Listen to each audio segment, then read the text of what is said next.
I don't spend that much time playing guitar kind of at home recreationally. There's two kind of ways I play guitar lately, because I just came off the road, so it's I don't run to the guitar. That's the great thing about the job, is that you get out the expression on the job. You know, most people have to work their job and then go out to get the expression, to get the kind of to get their soul to sing for a minute. I get to do both those at the same time. Lately, I play guitar if I'm really down, because it's such a life jacket for me. And then occasionally lately I pick up the guitar because life gets a little crazy, and I pick up the guitar just to make sure it's still there. You know, I mean, my identity is based on playing guitar and singing. It's been that way since I was 13 years old. You know, and I'm 30 now, and I don't really know much outside of it. It's one of the few indulgences where if you do it too much, people don't tell you to stop. It's kind of a healthy addiction, you know. And when I stop doing it, it's nice to pick it up for a minute, hear myself play guitar again, and go, right. That's why you live in the house, you know. I always think about playing guitar, but I find lately that I do better. I don't know if the word is the phrase is do better, but I'm a lot more in the moment when I don't play. If you ask a lot of guitar players, I think you'll find that they will say they play better when they put it down for a while, you know. Music is not a reflex, you know, and when you play a lot, certain things become hardened as reflexes. You know, Jeff Beck works on hot rods most of the year, and listen to him, you know. And That's true. today was really great for me because I hadn't played guitar in 2 or 3 months, and it was Literally, not yeah. even just noodling Oh, around I pick the it up house? and noodle, yeah. But it was great because I lost that reflex. I think the reflex is bad for you as an artist. I think when you get the cues down so well, you kind of close up the window of creativity a bit. So to pick up the guitar and really have free reign over it, because there's nothing that yesterday told you to do. I love it, actually. I mean, obviously there's exploration to be had by working at playing the guitar over and over again. But in terms of playing the Continuum record, which has been around for over a year now, longer actually if you count how long some of these songs have been alive for, it's really cool to take a break, because you can pick up the guitar and not have those reflexes, not have those fallbacks, and make completely new choices. You know, in the middle of a tour, it's very difficult to make new choices every night, because so much of it gets turned into sort of a marked, kind of a blocked performance. You know, I don't know if you ever master the craft of writing songs. I think you can master the art of writing a record, but the thing about songwriting, and in some ways the thing about all the best forms of art, and this is what draws me in some ways to stand-up comedy, believe it or not. Mostly not believe it, but there's sort of this constant question of what are you doing now, you know. So a year ago I wrote Continuum, and I felt really great about that, you know, and I really feel like I mastered that record. I really don't feel any better or more experienced than any songwriter, anybody who's ever written a song. That's what's so great and connective about musicians, is that my experience with music is no different than anyone else's. To the artist who's playing in Austin every week and writing new songs just to have songs to play on stage, that is exactly the same science I'm in. You learn very little from each song that you write that you can bring into the next song. That's what's so maddening about it, and that's what's so equalizing about it between all musicians, and that's what's so true about it, no matter who you are, is that you may have done really well a year ago, but that craft only really responds to truth, you know, and you got to stay truthful, and no matter how many records you've sold or performances you've played in front of how many people, you come home, the whirlwind stops, and you got 0 songs, and you go back to putting on your bow tie and your schoolboy outfit, and you go back to the craft, you know. My skin is taut. I'm 30, but I've been using lots of expensive creams. I parlayed my success into very expensive balms and salves since I was about 26. I don't think... You're smarter, your sense of humor is Oh, much no, more you know, developed, all of those things that come with age, right, and maturity? I'm not any better probably, but I know how to be better. You know, I know what it takes to be better. You know, so 30 is a good moment to kind of grab yourself by the bootstraps and get to being better. You know, I had a great 20s. You know, you probably saw that. Everyone probably saw the 20s, and it was great. I can't ask for a better 20s. And you know, you get successful really early, and it's about preservation. It's not so much about domination anymore. You know, it's about preservation, and that's really the newest kind of task I'm learning.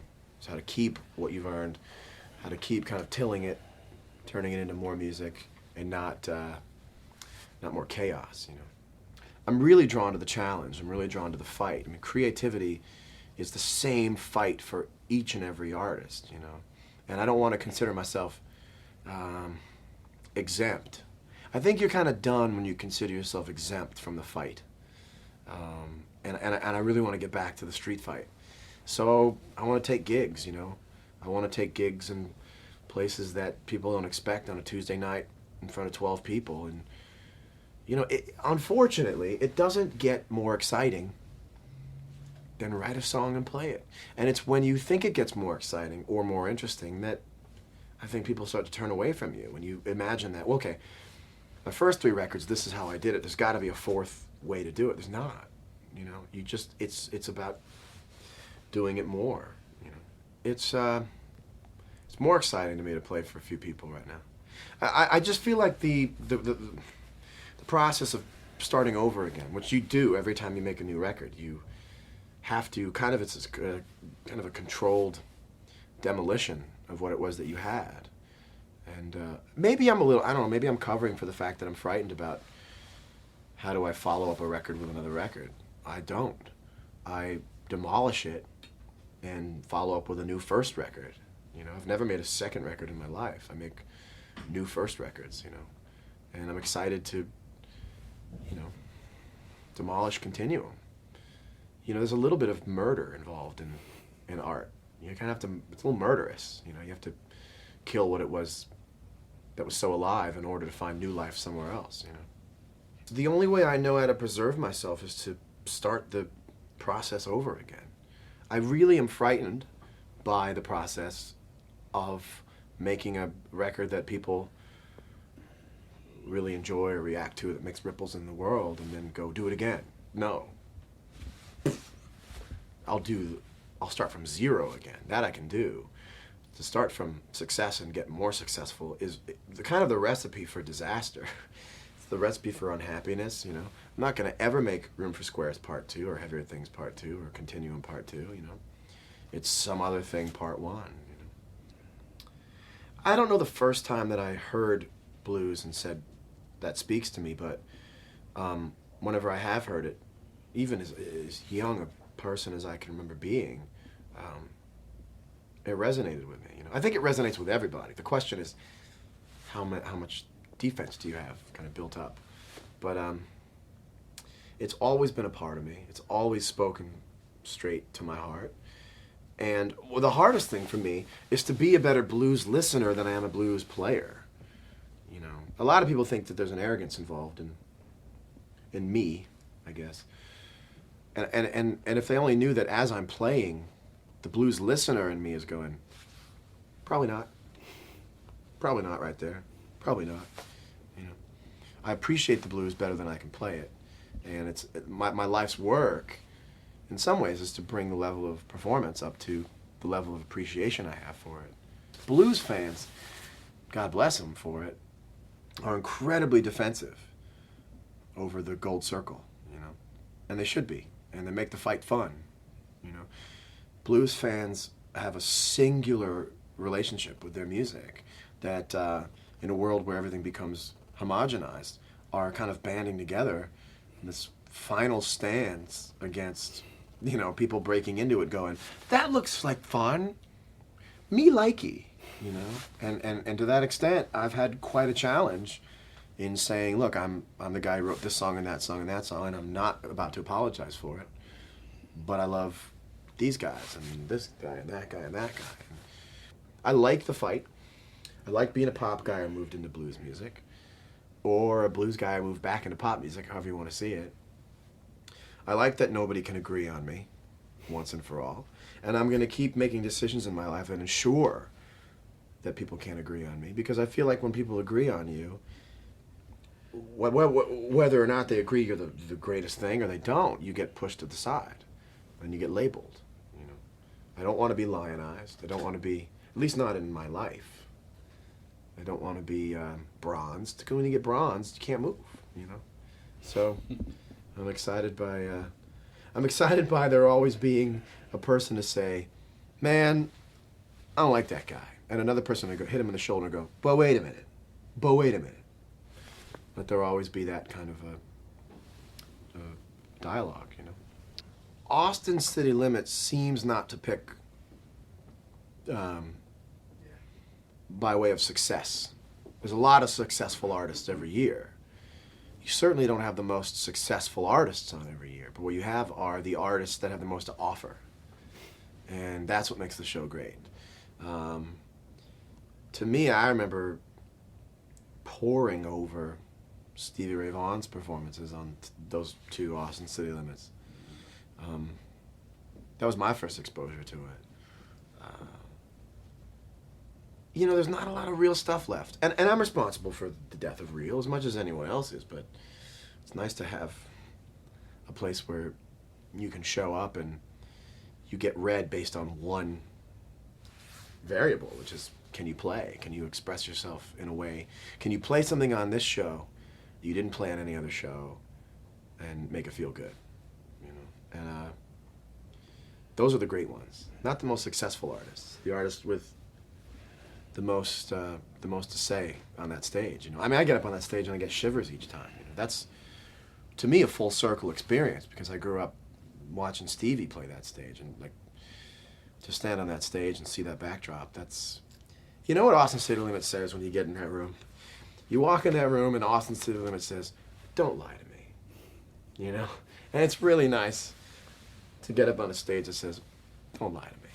And from that comes a performance that's as honest as an artist can get. You know, You have to keep it real on that stage because you can't get away with it nah, otherwise. You know? that stage is like a regulation height basketball net. You can't slam on it unless you can really slam a basketball. You know, you can get the net, but nobody cares. You know, that is regulation height. You're playing a regulation game. You know, and that's what I love about it. Those are those few things left in the world where you show up to that, it's Olympian. You know, it's an Olympian event musically.